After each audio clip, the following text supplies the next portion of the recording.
Have you ever just had that feeling that you're stuck in a loop? Like you're living out the same story over and over and over again. It's like there's this invisible script guiding your choices in your relationships, your career, even your personal projects. It's a really powerful idea. And in this explainer, we're going to pull back the curtain and try to uncover the hidden patterns that might just be running our own lives. And that brings up the big question, right? Are we actually in control, or are we basically doomed to just keep making the same huge mistakes? The answer? Well, it might not be what you think. To really get this, our journey has to start with a story, one that's thousands of years old, but feels, honestly, a little too real even today. This is where we're going to meet the idea of an invisible script head on. We are talking, of course, about the tragedy of Oedipus Rex. It's this gut-wrenching story of a man who gets a horrifying prophecy that he is destined, fated, to kill his own father and marry his own mother. I mean, it doesn't get much worse than that. So here's how the whole tragedy goes down. First, you've got the prophecy from the oracle.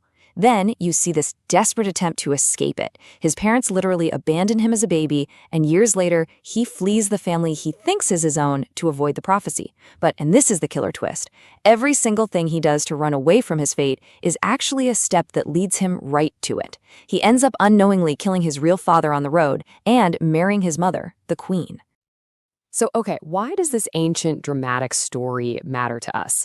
Because on a much smaller scale, we've all got a little bit of Oedipus in us. Come on, think about it. We all know that friend who always falls for the exact same wrong type of person, or that business idea that keeps failing in the same familiar way. We tell ourselves, okay, I've learned my lesson this time, but somehow we end up right back where we started.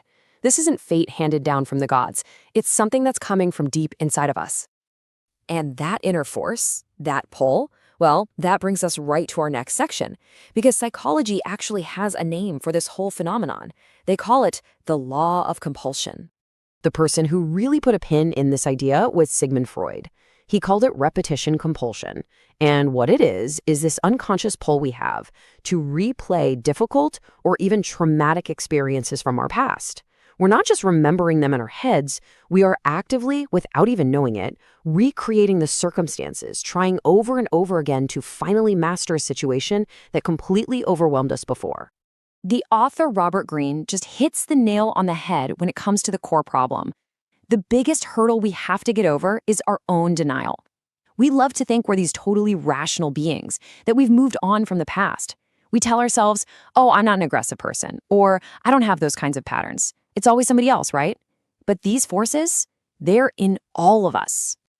So where does this invisible script even come from? Well, Greene says it's built in 3 layers. It starts with our genetics, our raw, natural tendencies. Then come our early years, where our childhood experiences and attachments kind of pour the concrete foundation.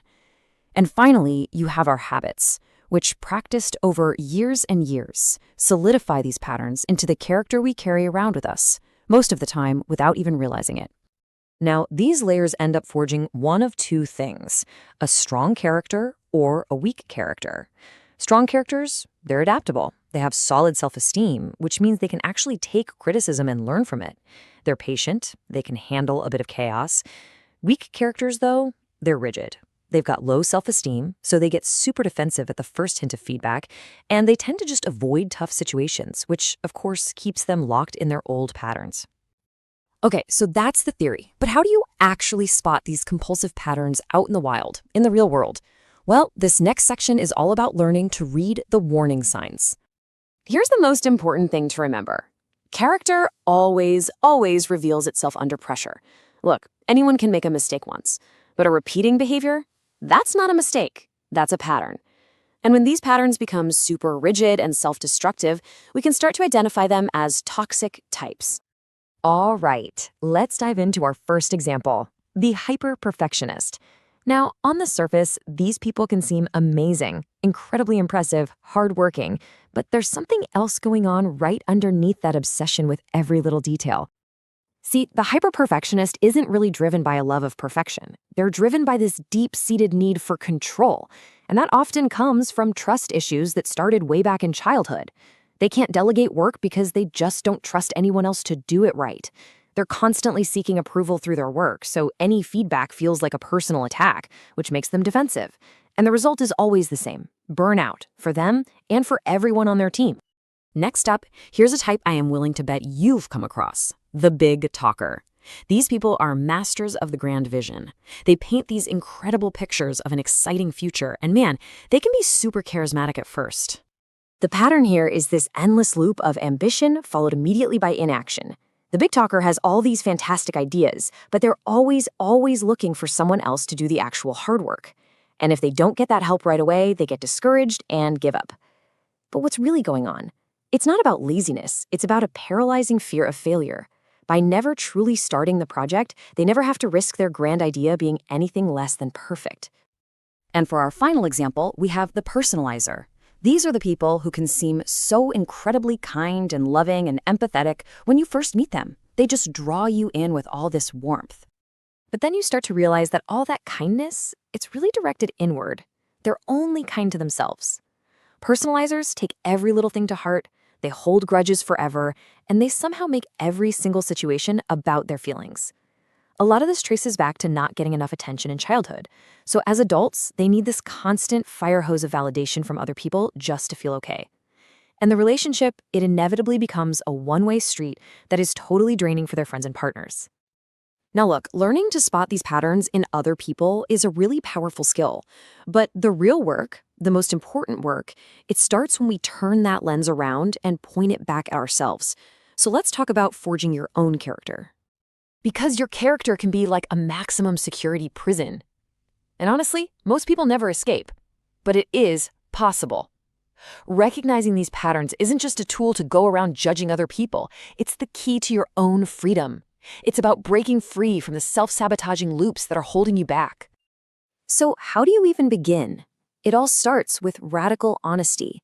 You have to look at your past, especially the bad experiences, and really see how they've shaped you.